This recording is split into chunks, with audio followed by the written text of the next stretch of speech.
Hey, this is Dr. Tori with RookieDoctor.com. I want to go over this technology, Google Glass, and how you can use this or other technologies like it in your training and in your education.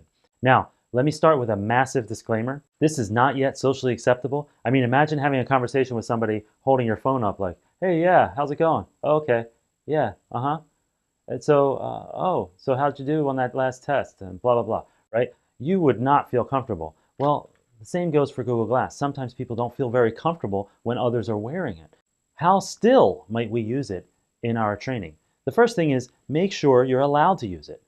Make sure you're allowed to use it in the hospital and make sure, or hospital or training environment or wherever you are, the classroom, the clinic, whatever. Um, I would assume that you're not allowed to use it in your patients. You would certainly need a waiver and all that stuff. And I mean, not only if you don't show them through glass, but it also picks up sound. So you have to be extremely careful. But where might you actually use it where it could be completely awesome?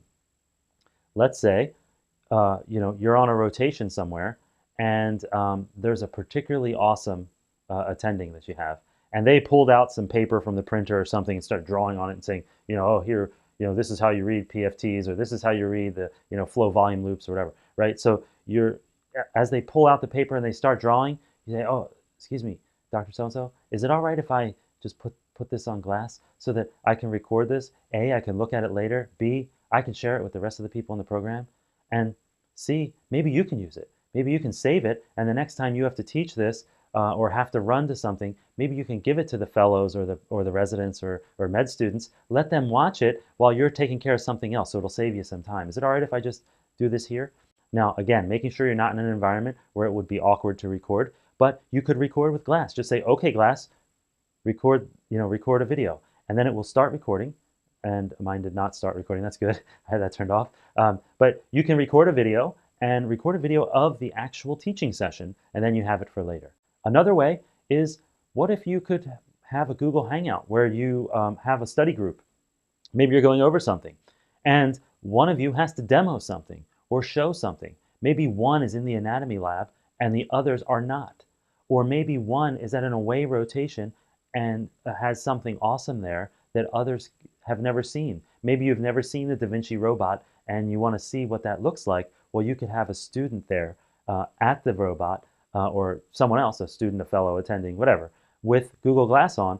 As they look at things, you see it in the Hangout. So that's another way. You can use it as sort of like tele-education, tele-studying, tele-study groups, have it across a Google Hangout, and so have others see what you see. This technology can transform your education, your training, and your learning. So if you have it and you have access to it, make sure you're using it in a good, productive way, not to get pinged with random distractions, but rather to produce great content, to capture great moments in your learning, and without sacrificing the actual moment and being present, okay?